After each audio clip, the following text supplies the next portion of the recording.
Abissa, bonsoir. Bonsoir, madame. Alors, on sait que quand vous arrivez sur notre plateau, c'est pour nous parler du tournoi Pétrole et Énergie et le lancement officiel, c'était donc ce week-end. Oui, c'était ce week-end, le samedi 1er mars, devant le ministre de tutelle, qui est le parrain de cette cérémonie, le ministre Adama Tunkara, qui a rehaussé de sa présence cette cérémonie. Tous les directeurs généraux du secteur, ils sont arrivés, les directeurs administratifs, les directeurs financiers, la RTI était là.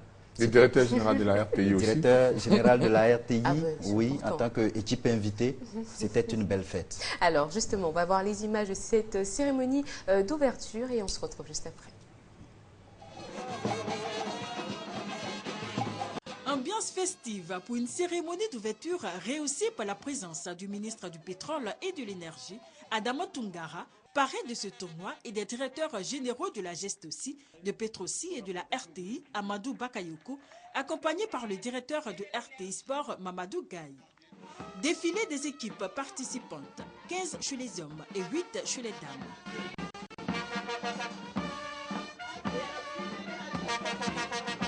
Mot de bienvenue du président du comité d'organisation, Serge Abissa. Après avoir mis l'accent sur l'importance de ce tournoi, le ministre Adama Tunkara a exhorté toutes les équipes à la pratique du beau jeu et a souhaité que le meilleur remporte ce tournoi dans un esprit de fair play. Un succès renouvelé, une compétition qui sera plus élargie à d'autres sociétés, nous l'espérons. Nous voudrons qu'on appelle vraiment faire remarquer que déjà la RTI nous accompagne. Les équipes, que la meilleure gagne. Et je suis sûr que la meilleure va gagner. Pour leur part, les directeurs généraux de la Gestosi, de Petrosi et de la RTI, heureux de prendre part à cette deuxième édition du tournoi du secteur du pétrole et de l'énergie, ont également souligné son impact dans la vie de leur entreprise. Pour les agents, c'est très important pour l'équilibre. Ils passent beaucoup d'heures au travail. Il est important qu'ils aient une vie équilibrée par la pratique du sport. C'est donc important que je sois présent lors d'une telle manifestation. Ce d'autant plus que nous sommes invités par les entreprises consoeurs du secteur du pétrole et de l'énergie.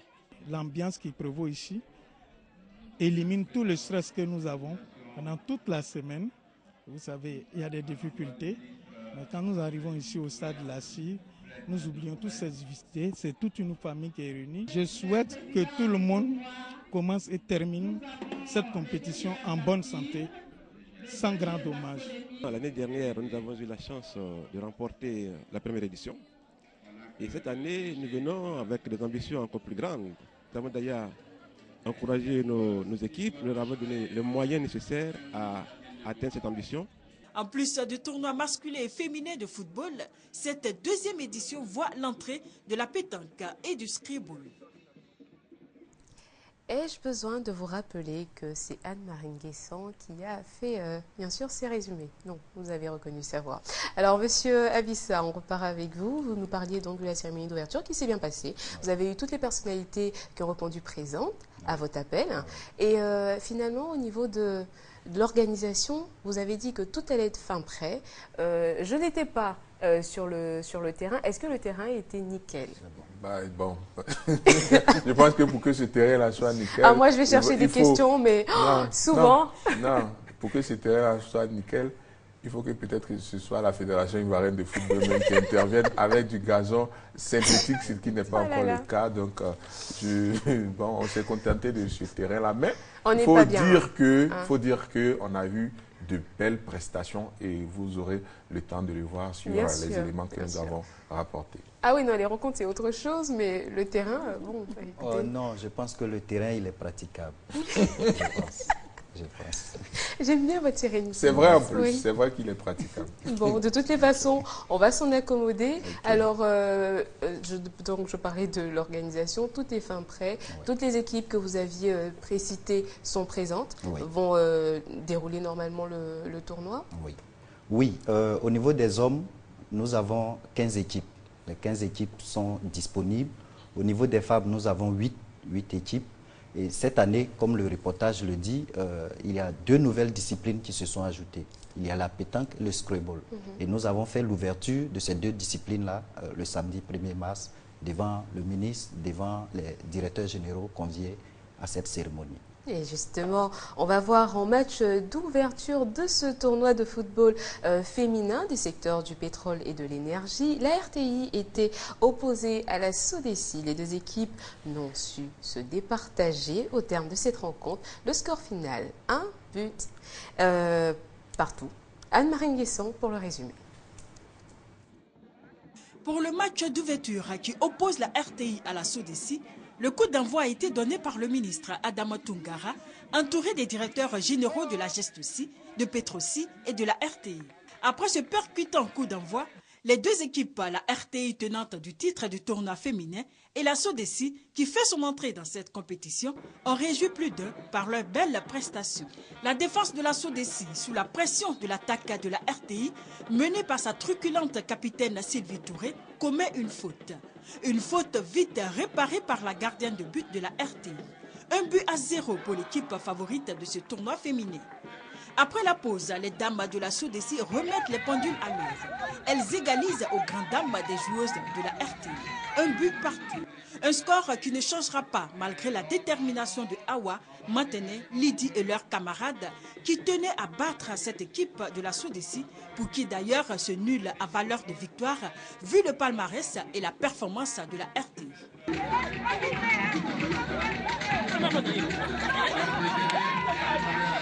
Nous savons que la RTI est détentrice de titre l'année passée, donc on savait qui on venait affronter. On s'est préparé, on a joué sur un jeu collectif et bon, on a fait un match nul. Pour la capitaine de la RTI, ce n'est que partie remise. C'était une équipe qui était véritablement prenable ce soir et nous avons manqué de réalité, nous avons manqué de cohésion même au niveau de l'équipe. Dans 2 semaines, je vous donne rendez-vous ici. Je pense que l'équipe de la RTI va se réveiller et vous allez retrouver l'équipe que vous connaissez, l'équipe que vous aimez. Comme on le voit, cette deuxième édition du tournoi de football féminin du secteur du pétrole et de l'énergie, dotée du trophée du ministre Adama Toungara, sera très disputée. Alors là, ça a commencé très fort. Bon, déjà, on est guettés. Hein? Faut faire attention à ça, hein, parce que c'est pas possible. C'est vrai qu'on est détentrice quand même du trophée, mais faites attention à nous quand même. Faut protéger les champions, c'est important. Bon, on a vu en tout cas que sur ce match-là, c'était 1 but partout, mais il y avait une belle ambiance, des personnes qui étaient venues se retrouver justement le week-end, prendre du plaisir. Un terrain qu'on n'a pas vu aussi, mais bon, c'est pas grave. Non, mais en même temps, quand vous êtes détenteur du trophée, si vous venez que vous gagnez le premier match, est-ce que les autres adversaires vont venir? Donc c'est bon de faire match nul pour que les autres viennent, parce que M. Serge Abissa a besoin que son tournoi s'étale sur 3 mois. Si déjà à la première journée, la RTI bat tout le monde, ce ne serait pas intéressant. Je voudrais bien te concéder ça, mais je voulais dire que depuis la première édition, toutes les équipes se sont préparées. Donc, ça veut dire que vous avez du pain sur la planche. D'accord. Ben, écoutez, en tout cas, on va s'y atteler. Et puis, j'étais pas là. Hein. C'est pour ça aussi qu'on n'a pas gagné. Mais ce n'est que partie remise. La première journée du tournoi du secteur du pétrole et de l'énergie avait au programme 2 matchs de football chez les hommes. Sosimat a battu le champion en titre Petroci 2 buts à 1. Et la GESTOCI a laminé Puma Énergie 4 buts à 0. Angers Soucron. Sosimat en blanc avait une revanche à prendre contre le tenant du titre, Petroci en orange, qu'il avait évincé de la première édition du tournoi du secteur du pétrole et de l'énergie en quart de finale. Sur ce coup franc magistral, Roméo Abou cueille le champion à froid, laissant Landry Achou, le capitaine de la Petroci, sans réaction.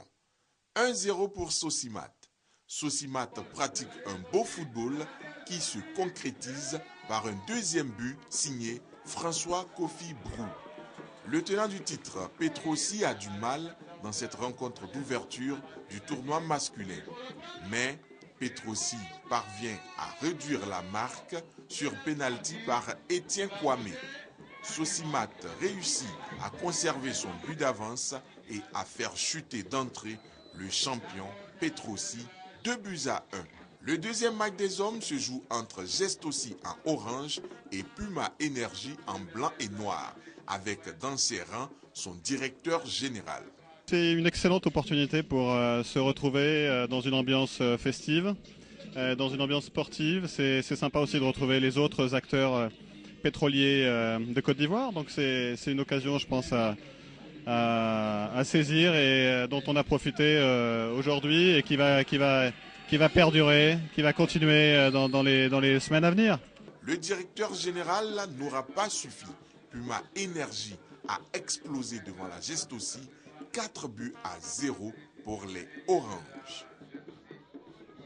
Alors, au terme de ce match entre Sosimat et la Petrosi, Anja Soukro a échangé avec le buteur sur coup franc de Sosimat et le gardien de but de Petrosi. On les écoute. Il faut dire d'abord que ça a été un match très difficile, mais avec plusieurs entraînements qu'on a effectués, on a eu un groupe très soudé. Et bon, voilà, au sorti de ce match, par la grâce de Dieu, voilà, nous sommes sortis vainqueurs. Vous avez inscrit un coup franc qu'on aurait pu voir sur les différents championnats de première division. Expliquez-nous un peu votre coup franc. Les coups francs de Touré Yaya m'ont beaucoup inspiré. Parce que quand il tire le coup franc, il se met sur le côté droit. Donc il me suis mis sur le côté droit. Et il a une manière de regarder le poteau, de fixer le gardien, le mur. Et voilà, on lève le ballon. Et c'est ce que j'ai fait. J'ai mis un peu de force dans la balle. Et comme il y avait un peu de vent, il y a eu un flottement. Et Dieu merci, c'est rentré. Je dirais en tant que, pas spécialiste, je suis un petit gardien, mais il a très bien chuté. Je crois que ma défense n'a pas sauté. Moi, j'attendais au deuxième poteau. Et il a mis tout juste sur le mur. Et là, je ne pouvais rien faire. J'ai toujours regardé le ballon dans le filet. Dommage. On a eu le sentiment que pendant que le ballon était derrière vous, déjà, vous attendiez le ballon encore devant. Effectivement, parce qu'il a tellement bien shooté que moi, pour moi, le ballon était passé, n'est-ce pas, hors des poteaux. À ma grande surprise, on criait but, but, but. C'est après que j'ai vu le ballon dans le filet. Je crois qu'il a très bien shooté, mais la prochaine fois, je prendrai ce tir-là. Alors justement, en attendant cette prochaine fois, vous avez un message à lancer. Oui, monsieur le ministre, dans son discours, a dit qu'il souhaiterait que ce tournoi soit l'un des tournois les plus en vue en Côte d'Ivoire. Je pense que sa vision rejoint le vœu qu'on avait exprimé quand on commençait à organiser la première édition. Il s'agit pour nous aujourd'hui de trouver les voies et moyens avec les entreprises qui ont déjà fait beaucoup de choses, mais de voir avec ces entreprises pour que nos partenaires qui nous accompagnent puissent mieux nous accompagner. Ça, c'est un travail que nous allons faire au niveau du comité d'organisation avec le ministre lui-même pour voir dans quelle mesure la RTI, la presse en général, puisse nous accompagner pour que peut-être à la 3e édition, on puisse parler d'un tournoi où on invite le Burkina, où on invite le Mali. C'est vraiment notre vision. Et comme le ministre est d'accord avec ça, je pense que nous allons aller loin. Bah, écoutez, en plus avec quelqu'un qui a la vision de Yaya Touré, je pense que ça va attirer pas mal de sponsors. Merci beaucoup en tout cas, monsieur Abissa, d'être passé sur notre plateau. Merci. Avec vous, on va parler de Maracana. C'est la Supercoupe 2014. On va voir un résumé. Le Maracana Club Bolloré Africa Logistique en bleu et blanc était opposé au CAFOS de Diokoui. Les deux équipes se sont livrées des duels relevés lors des 2 manches de cette finale. À l'aller, Uncho Michel inscrit l'unique but de la partie et offre la victoire à la sélection de Bolloré. La finale retour déterminante est fort disputée. Les joueurs donnent le meilleur d'eux-mêmes à la grande satisfaction du public et du président de la fédération. Évariste Amani ouvre le score. Le CAFOS de Diokoui croit en ce match et se donne toutes les possibilités pour repartir avec la Supercoupe. Mais l'horizon s'obscurcit pour lui quand Uncho Michel assure un doublé quelques minutes après. Le but de Gra Ferdinand à quelques minutes de la fin oblige l'équipe de Diokoui à s'incliner devant cette sélection de Trècheville. Score final 3-1 pour Bolloré. Bolloré, vainqueur de la Supercoupe, reçoit alors son trophée des mains du président Bleu Charlemagne. Le président de la FIMADA a relevé la qualité de cette rencontre. Vous avez vu que le plateau était alléchant, c'était un match d'un niveau technique acceptable et je voudrais féliciter les deux clubs tout en reconnaissant la suprématie de Bolloré qui de plus en plus fait parler donc d'elle-même, mais de fort belle manière. L'objectif de réconcilier les Ivoiriens à travers le Maracana a été atteint, reconnaîtra le président de la FIMADA. On reste toujours avec le Maracana pour parler à présent de la première journée du championnat national.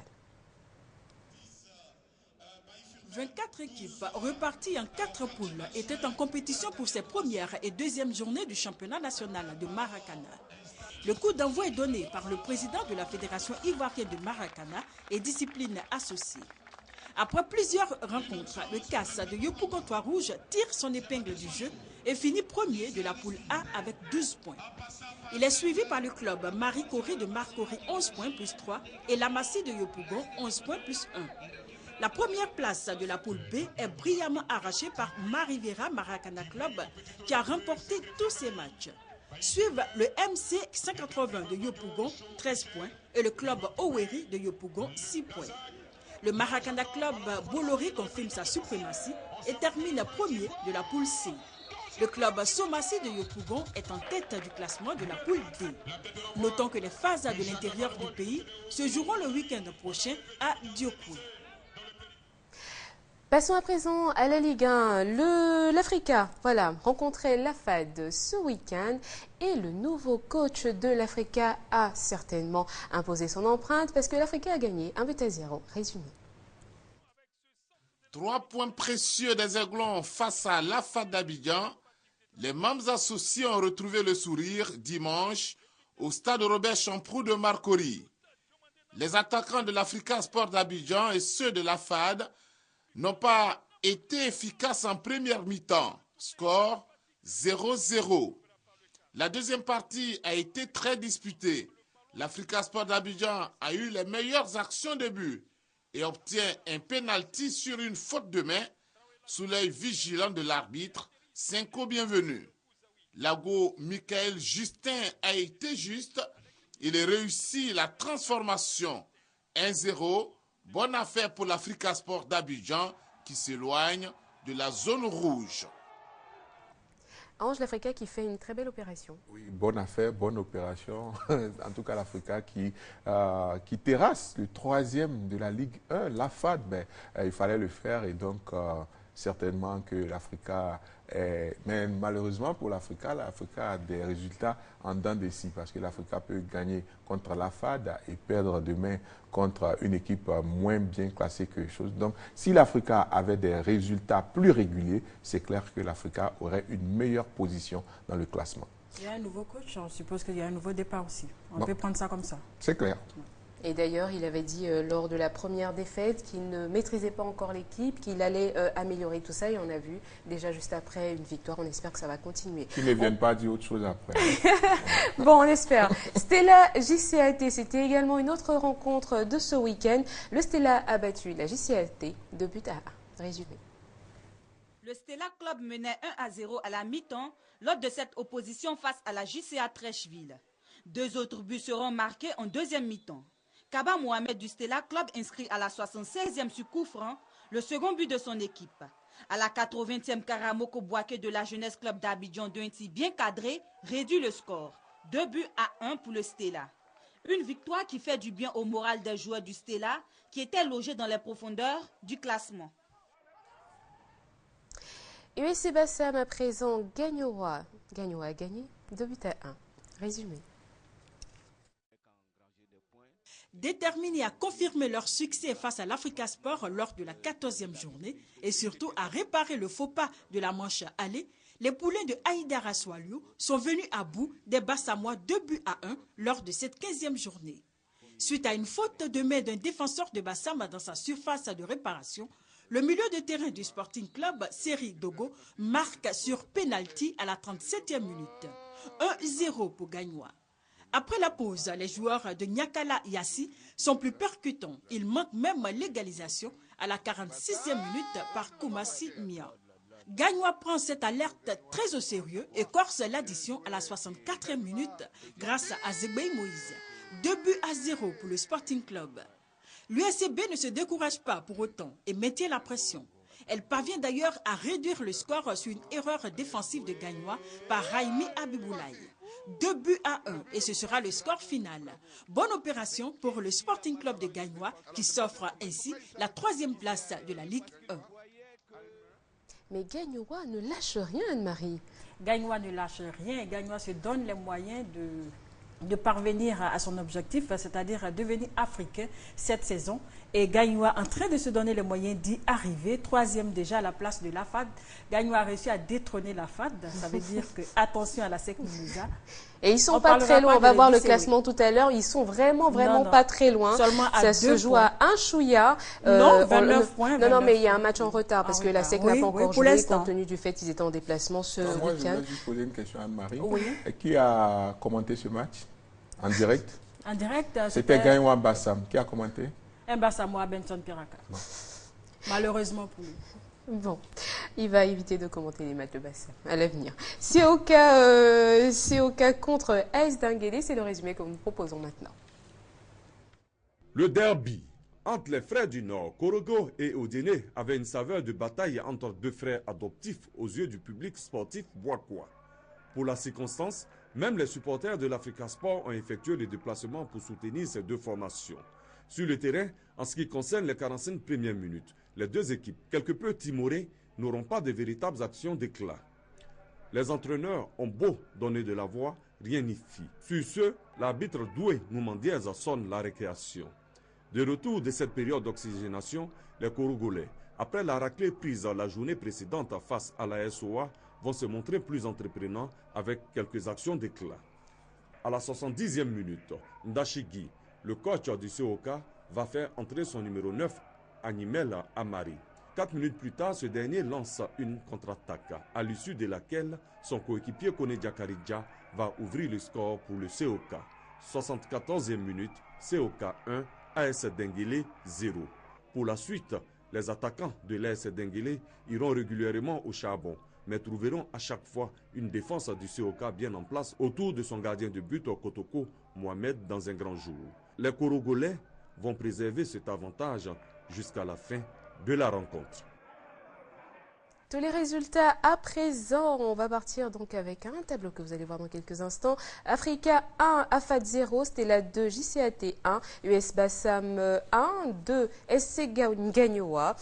CO Korogo 1, AS Denguélé 0, Azida Bagourou 1, CO Blaflé 0. La SOA rencontrera la SEC d'Abidjan, ce sera le jeudi 13 mars à 15h au stade de Yamoussoukro, et le COE rencontrera lui l'Estanda, et ce match ce sera à San Pedro, au stade Auguste Denise de San Pedro, ce même jeudi 13, donc à 15h30. On rappelle que la SEC et le COE en déplacement pour des compétitions africaines n'ont donc pas joué ce week-end. Et le classement à l'issue donc de la 15e journée donne premier le COE avec 33 points, la SEC deuxième avec 29 points.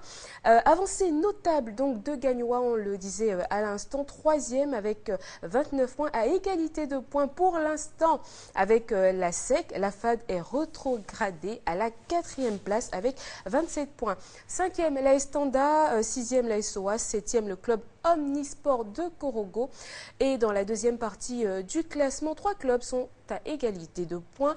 8e le Stella, 9e Denguélé, 10e l'Africa, 18 points chacun, mais attention avec un goal différentiel de 0 pour le 8e, de -1 pour le 9e et de -3 pour le 10e qui est l'Africa Sport. 11e l'USC Bassam avec 16 points. Les taux se resserrent au bas du tableau également avec le maintien qui se joue cette semaine à 1 point. Donc 12e la JCAT avec 15 points et un goal différentiel de -8, suivi de l'Asie d'Abangourou, 13e à égalité de points, 15 points, mais un goal différentiel de -9. Et 14e avec 4 points, c'est le CO Boisflé. Bah, dis donc, on a attendu pour avoir quand même une victoire du CO Boisflé, mais ce ne sera pas pour cette journée. On va vous proposer à présent le top but justement de cette 15e journée. Le top but de cette 15e journée s'articule autour des buts à mi-distance et en puissance. On commence avec le 5e de Koumasimian de l'Union sportive de club de Bassam face au Sporting Club de Gagnoa. Sur ce centre de Jean-Christian Pativo, Koumasimian, très lucide, ne rate pas le cadre. Un but d'école qui demande beaucoup de lucidité et d'adresse. En 4e position, ce but de Zegbe Moïse du Sporting Club de Gagnoa face à l'Union sportive des clubs de Bassam. Zegbe, bien servi, prend l'information avant d'ajuster le portier des insulaires. Un but bien construit qui montre toute la classe et l'adresse retrouvée de cet attaquant plein de progrès qui a été formé à l'association sportive des clubs de Ouagaïo. En troisième position, le but de Kaba Mohamed du Stella Club d'Adjamé face à la JCAT. Comme à son habitude, Kaba fait parler la puissance de sa frappe et avec la déviation, trouve le cadre. Un but qui permet aux stylistes de conforter leur victoire. En deuxième position, ce but de Nassirou Wassiou du Stella Club d'Adjamé. Sur ce coup franc, Nassirou, il va d'une tête pour tromper Abdul Karim Ouattara. Une tête décroisée qui surprend la défense des Abidjanais. Un but d'un attaquant futé qui permet l'ouverture du score. En première position, ce but de Karamoko Bouaké de la Jeunesse Club d'Abidjan Trècheville face au Stella Club d'Adjamé. Sur cette belle combinaison, Karamoko envoie une frappe lumineuse dans la lucarne. Un extérieur droit instantané et en puissance. Ça donne un chef-d'œuvre. Un but d'une rare beauté à voir et à revoir sans se lasser. Voilà, c'est bientôt la fin de notre émission. Ange, on va dire au revoir aux téléspectateurs. Oui, au revoir aux téléspectateurs. En rappelant que Belgique-Côte d'Ivoire, c'est donc mercredi à 19h45. Ce sera l'occasion pour la Côte d'Ivoire d'entamer la dernière ligne droite vers Brésil 2014. Anne-Marie. Le plaisir a été pour moi d'être en votre compagnie. J'espère qu'il est partagé. Alors, moi, j'ai des remerciements à faire. Donc, remerciements au tournoi Pétrole et Énergie, voilà, pour ce beau t-shirt qu'ils m'ont fait. Bon, ils ont oublié un A, hein, c'est Fatima, c'est pas Fatim. Mais merci beaucoup, c'est très sympa. Je profite en même temps pour dire merci aussi à la Fédération des Jeux d'échecs qui m'a offert un maillot dédicacé de Gary Kasparov. Voilà, c'est très gentil. Un coucou particulier à Ouattara Daouda, à Yopougon. Voilà, il nous a dit qu'il suivait cette émission et qu'il prenait vraiment beaucoup de plaisir avec sa femme et tous ses amis dans son petit coin là-bas. Et nous, on tenait à lui faire un coucou. Merci beaucoup à toutes les personnes qui nous suivent de près et de loin. C'est un réel plaisir d'être tous les lundis en votre compagnie. Portez-vous bien et à très bientôt.